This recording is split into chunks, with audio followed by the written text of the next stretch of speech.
Real estate అంటేనే డబ్బులు ఉంటాయి అని వింటూ ఉంటాము. ఎందుకు అన్ని డబ్బులు ఉంటాయి అసలు రియల్ ఎస్టేట్లో? అసలు ఏంటి అంటే మొత్తం మార్కెటింగ్ రంగంలోనే హైయెస్ట్ కదండి. హైయెస్ట్ ట్రాన్సాక్షన్ ఉండేది only real estate. Real estate ఎక్కువ మోసాలు జరిగేది కూడా రియల్ ఎస్టేట్ లోనే అని విన్నాను. అదే మరి హైయెస్ట్ కదా. డబ్బులు ఎక్కడ ఉంటే అక్కడ మోసాలు కూడా ఉంటాయి అంటారు. ఇప్పుడైతే ఆల్మోస్ట్ 50-60% వరకు తగ్గాయండి. ఎందుకంటే రేర్ యాక్ట్ కావచ్చు, డిటిసిపి కావచ్చు, అందరిలో అవగాహన కావచ్చు, కాబట్టి చాలా వరకు తగ్గాయి. ఎటువంటి మోసాలు జరుగుతుంటాయి? ఎందుకంటే రేర్ యాక్ట్ కావచ్చు, డిటిసిపి కావచ్చు, అందరిలో అవగాహన కావచ్చు, కాబట్టి చాలా వరకు తగ్గాయి. అయినా కూడా మన దగ్గర ఏం చేస్తారంటే మెయిన్ లూప్ హోల్స్ ఏమన్నా వెతుకుతుంటారు.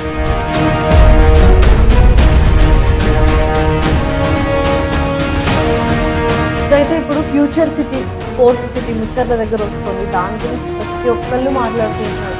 అసలు ఏంటి ఆ ప్లాన్ ఏంటి, వాళ్ళు ఎలా ఫామ్ చేయాలనుకుంటున్నారు, ఎన్ని ఇయర్స్ పడుతుందా డెవలప్ అవ్వడం? కంప్లీట్గా ఒక సిటీనే ఫామ్ చేయాలనుకుంటున్నారు.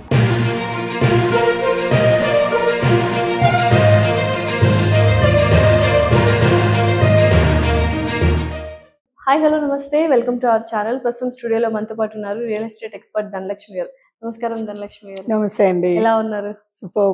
సో రియల్ ఎస్టేట్ అంటేనే డబ్బులు ఉంటాయి అని వింటూ ఉంటాము. ఎందుకు అన్ని డబ్బులు ఉంటాయి అసలు రియల్ ఎస్టేట్ లో? అసలు ఏంటి? అంటే మొత్తం మార్కెటింగ్ రంగంలోనే హైయెస్ట్ కదండి. హైయెస్ట్ ట్రాన్సాక్షన్ ఉండేది only real estate. Real estate కాబట్టి ఎంత మూవ్ ఉన్నా కూడా డబ్బులు ఎక్కువ మోసాలు జరిగేది కూడా రియల్ ఎస్టేట్ లోనే అని విన్నాను. అదే మరి హైయెస్ట్ కదా. డబ్బులు ఎక్కడ ఉంటే అక్కడ మోసాలు కూడా ఉంటాయి అంటారు. ఎటువంటి మోసాలు జరుగుతుంటాయి బేసికలీ? ఇప్పుడైతే ఆల్మోస్ట్ 50-60% వరకు తగ్గాయండి. ఎందుకంటే రేర్ యాక్ట్ కావచ్చు, డిటిసిపి కావచ్చు, అందరిలో అవగాహన కావచ్చు, కాబట్టి చాలా వరకు తగ్గాయి.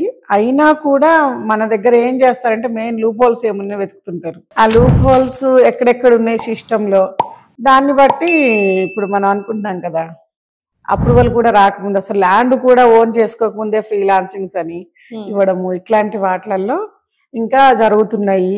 డబ్బులు ఈఎంఐ సిస్టంలో డబ్బులు కట్టించేసుకొని ఆ ల్యాండ్లు అక్కడ అవైలబుల్ లేకపోవడము, ఇంకొక వెంచర్లు ఇస్తానడము, పోస్ట్ పోన్, ఒకసారి డబ్బులు వాళ్ళ చేతికి వెళ్ళాక తిప్పుతూ ఉంటారు.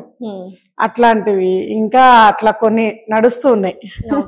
సో అయితే ఇప్పుడు future city 4th city Mucherla దగ్గర వస్తుంది. దాని గురించి ప్రతి ఒక్కళ్ళు మాట్లాడుకుంటున్నారు. అసలు ఏంటి ఆ ప్లాన్ ఏంటి, వాళ్ళు ఎలా ఫామ్ చేయాలనుకుంటున్నారు, ఎన్ని ఇయర్స్ పడుతుందా డెవలప్ అవ్వడానికి? కంప్లీట్గా ఒక సిటీనే ఫామ్ చేయాలనుకుంటున్నారు.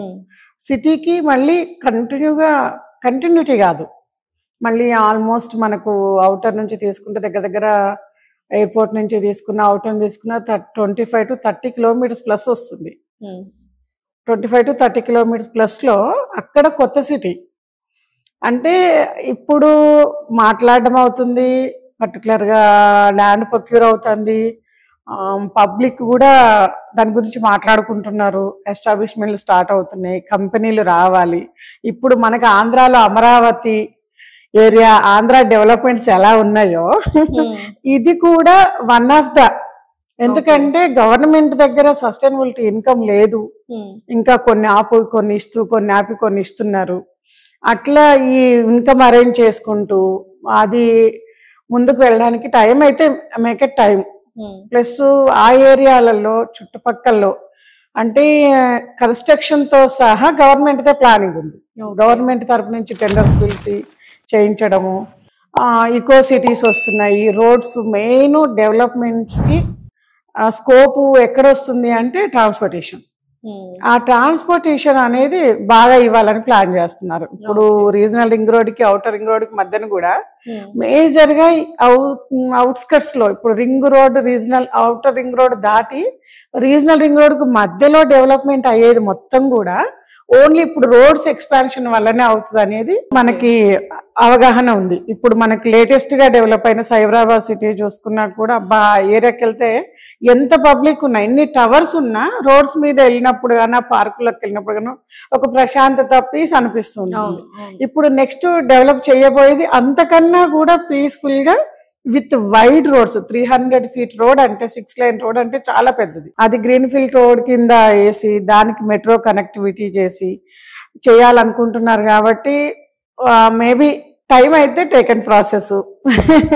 స్టార్ట్ అవ్వడం అయితే తొందరలోనే స్టార్ట్ చేస్తాం అనేది గవర్నమెంట్ ఉన్నంత టైంలో మాక్సిమం కన్స్ట్రక్షన్ కంప్లీట్ చేస్తాయి. మాక్సిమం ఎస్టాబ్లిష్ కంప్లీట్ అయితే నెక్స్ట్ గవర్నమెంట్ కూడా దాన్ని ఫార్వర్డ్ తీసుకుపోతుంది. సో అయితే అక్కడ చాలా మంది ఇన్వెస్టర్స్ ఇప్పటికే ఇన్వెస్ట్ చేస్తూ ఉంటారు. బట్ సామాన్యుడు ఎవరైనా ఇన్వెస్ట్ చేయాలి, కామన్ మ్యాన్ అక్కడ వెళ్ళి ఇన్వెస్ట్ చేయాలి అంటే ఎక్కడ తీసుకుంటే బెటర్? ఫోర్త్ సిటీ చుట్టుపక్కల కానీ అట్లా ఎక్కడ తీసుకున్నా అండి ఎంత డెవలప్ అవుతుంది అనేది అయితే, ఎంత టైంలో డెవలప్ అవుద్ది అనేది అయితే మనం చెప్పలేము. ఎందుకనంటే టేకెన్ టైం ప్రాసెస్. ఇప్పుడు మనకి ఆల్మోస్ట్ ఇబ్రహీంపట్నం రోడ్డు ఆచారం వరకు ఇస్తున్నాడు. అంటే ఆల్మోస్ట్ ఇబ్రహీంపట్నం వరకు మనకు సిటీ కింద కన్సిడర్ కింద ఉంటది. మనకి అటు TCS రావడం వల్ల ఇబ్రహీంపట్నం వరకు కూడా Bengaluru junction, almost Bengaluru junction వరకు కూడా రెసిడెన్షియల్ ఉంది ఆ రూట్ లో. దాని తర్వాత ఇబ్రహీంపట్నంకు కొంచెం ముందుకెళ్తే ఆచారం వచ్చేస్తుంది మనకి. ఆ ఆచారం వరకు కాబట్టి సిటీ కనెక్టివిటీ అవ్వడానికి స్కోప్ ఉంది. ఇటు నుంచి కూడా తొందరగానే డెవలప్ అవ్వడానికి స్కోప్ ఉంది. కాకపోతే వెయిటింగ్ పీరియడ్ అనేది మాత్రం మస్ట్ అండ్ షుడ్. ఎవరు ఆ చుట్టుపక్కల ఏరియాలలో ఇవాళ ఇన్వెస్ట్ చేస్తాము రేపు సేల్ చేస్తాము అనడం కాకుండా, ట్రేడింగ్ పర్పస్ లో కాకుండా కొంచెం వెయిటింగ్ పీరియడ్ లో కనుక ఇన్వెస్ట్ చేయగలిగితే మనకి ఎట్లెట్లా ఈ ఫోర్త్ సిటీ డెవలప్ అవుతుంటే అట్లా రేట్లు మారుతుంటాయి. రేట్లు మారినప్పుడు రిటర్న్ రావడానికి స్కోప్ ఉంటుంది. సో ఎన్ని ఇయర్స్ వెయిటింగ్ పీరియడ్ ఉండొచ్చు? అంటే ఒక పట్టణాన్ని అక్కడ ఎస్టాబ్లిష్ చేయాలనుకుంటున్నారు కాబట్టి ఒక అట్లీస్ట్ ఒక 10 years అయితే నేను పడుతుంది అనుకుంటున్నాను. డెడ్ ఇన్వెస్ట్మెంట్ అంటారా 10 years దాకా? అది 10 years దాకా డెడ్ ఇన్వెస్ట్మెంట్స్ కాదు. ఎందుకంటే మార్కెట్ లో ఇప్పుడు ఎట్లెట్లా కంపెనీలు ఎస్టాబ్లిష్ అవుతుంటే అట్లా మాట్లాడుతుంటారు. అరే ఆ కంపెనీ వస్తుంది, ఇంత ఎంప్లాయ్మెంట్ వస్తుంది, ఇవి ట్రేడింగ్ మార్కెట్ వచ్చేస్తుంది. ఎందుకంటే గవర్నమెంటే పూనుకుంది కాబట్టి ట్రేడింగ్ లో ఉంటది. అమ్మే వాళ్ళు అమ్ముతుంటారు, కొనేవాళ్ళు కొంటుంటారు. 1000 రూపాయలు 2000 అట్లా మారుతుంటది. ట్రేడింగ్ లో నడుస్తూనే ఉంటది. ఇవాళ కొనొచ్చు రేపు అమ్మొచ్చు. ట్రేడర్ కి మంచి మార్కెట్ అక్కడ మూమెంటం అందుకుంది ట్రేడింగ్ చేసే వాళ్ళకి. ప్యూర్లీ ఇన్వెస్టర్స్ కన్నా ట్రేడర్స్ కి బాగుంది. ఇన్వెస్టర్ ఏంటి, తక్కువలో పెట్టి ఎక్కువ లాంగ్ టర్మ్ వచ్చేంత వరకు వెయిట్ చేయడం ఇన్వెస్టర్. ఇన్వెస్టర్ గా వెళ్తే నేను ఎక్కువ టైం వెయిట్ చేయమనే చెప్తాను. లేదు ట్రేడర్స్ గా ఉంటే అక్కడ లోకల్లో ఉండి మరీ చేస్తున్నారు. స్టార్ట్ అయిపోయింది ఆల్రెడీ ట్రేడింగ్ మార్కెట్. అసలు ఏమేమి వస్తున్నాయి ఫ్యూచర్ సిటీలో? ఎందుకు అంత ఫేమస్ అయిపోయింది? ఎవరు చూసినా ఫోర్త్ సిటీ అంటున్నారు. ఏం వస్తుంది ఆ ఫోర్త్ సిటీలో? అంటే మనకు సైబరాబాద్ సిటీలో ఇటు వచ్చేసరికి అంటే ఒక్కొక్క చోట ఒక్కొక్క డెవలప్మెంట్. ఇటు వచ్చేసరికి మనకు మాక్సిమం ఐటీ ఇండస్ట్రీసే ఎక్కువ డెవలప్ అయింది. ఇప్పుడు అక్కడ ఐటీతో పాటు ఎలక్ట్రిక్ సంబంధించినవి, హెల్త్ కేర్ కు సంబంధించినవి, స్పోర్ట్స్ కు సంబంధించినవి, అంటే ఒక సిటీకి ఏవైతే అవసరాలు ఉంటాయో అవన్నిటిని కూడా అక్కడ ఇన్బిల్డ్ చేస్తున్నాడు. ఏఐ, ఆర్టిఫిషియల్ ఇంటెలిజెన్స్ కు సంబంధించిన అవి ఇప్పుడు ఫ్యూచర్ అంతా దాన్ని బేస్ చేసుకునే నడుస్తుంది కాబట్టి అటువంటిది కూడా అక్కడ తీసుకొస్తున్నారు. కాబట్టి ఒక సిటీ కంప్లీట్ గా ఒక సిటీ నమూనా వస్తుంది అక్కడ. హ్యాపీగా ఒక పర్సన్ అంటే ఇప్పుడు మనం చూడండి ఐటీకి వెళ్ళాలి అంటే హైటెక్ సిటీ రావాలి. ఎక్కడున్నా సరే హైటెక్ సిటీ ఇటు మన ఇప్పుడు ఫైనాన్షియల్ డిస్ట్రిక్ట్ కోకాపేట ఇటు వెళ్ళాలి. ఎక్కడున్నా అక్కడికే వెళ్ళాలి. ఇప్పుడు అక్కడే పెట్టి చుట్టుపక్కల డెవలప్ చేస్తున్నారు. అదొక ప్లానెడ్ సిటీ లాగా చేస్తున్నారు కాబట్టి అందుకే లక్షల ఎకరాలు ప్లాన్ చేస్తున్నారు. డెఫినెట్లీ. సో సామాన్యుడు కొనుక్కునే పరిస్థితి ఉంటది అంటారు ఒక 2-3 years దాటిన తర్వాత? అప్పటికి ఇంకా కొంచెం శరవేగంగా స్టార్ట్ చేస్తారు కాబట్టి, ఇంకా అప్పటికి మన ఈ గవర్నమెంటే ఉంటది కాబట్టి ఒక 2-3 years తర్వాత సామాన్యుడు కొనుక్కోవాలంటే ఇది రైట్ టైం అండి. ఇప్పుడు కదా, ఇప్పుడు రైట్ టైం. ఎందుకంటే స్టార్ట్ అవ్వలేదు, మాటలు పేపర్లు మోడల్స్ దగ్గర ఉంది కాబట్టి అంత మూమెంటం లేదు కాబట్టి రీజనబుల్ రేట్స్ ఉన్నాయి.